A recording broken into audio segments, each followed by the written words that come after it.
বিশ্ববিদ্যালয়ের ছাত্ররা তো 20 টাকার উপরে কিনে খাওয়াটা সম্ভব না। একটা ছাত্র তো একটা 300 টাকা 250 টাকা দিয়ে একটা তরমুজ খাবে না। এই জন্য আছেন আমরা 20 টাকা করে করলাম, 10 টাকাও বেচছি এক সময়। 5,000 টাকা দিয়ে আপনার ব্যবসা শুরু, প্রতিদিন লাভ 500-700 টাকা হয় নাকি? আর কি তারপর তো এখন মোটামুটি আছে না, বউ বাচ্চা আছে, ছেলে মেয়ে আছে, অগরে এই ব্যবসার উপরে কোন রকম চলতেছি। একটা তরমুজ দেখা গেছে 500 টাকা নিচে বেচা না, মানে 60 টাকা বেচলাম, আমরা 20 টাকা বেচলাম, আমরা খাই এটা। ভাই আসসালামু আলাইকুম, ওয়ালাইকুম সালাম। কেমন আছেন? আলহামদুলিল্লাহ।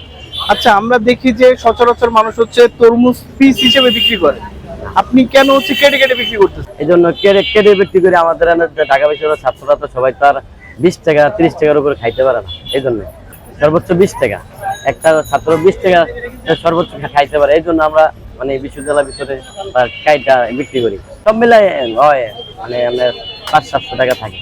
এইটার উপরে কোন রকম চলতেছে। লজ্জা কি, ব্যবসা করি খাই, চুরি করি তো খাই না, এটা লজ্জার কিছু না। শুরু করছি তো ভাই এইভাবে আস্তে আস্তে, তো মানুষে এক সময় হলে কাজ করছি, শিখলাম, হলে বেতনে এক সময় পৌঁছায় না, তারপরে এই ব্যবসাটা ধরে নিছি। যে এখন তো গরমের সিজন, এখন তরমুজটা বিক্রি করতেছেন, জি। যখন তরমুজের সিজনটা চলে যাবে তখন কি করবেন? তরমুজের সিজনটা চলে গেলে আছে না, আপনার আনারস পেয়ারা ধরেন 5-6 হাজার টাকা।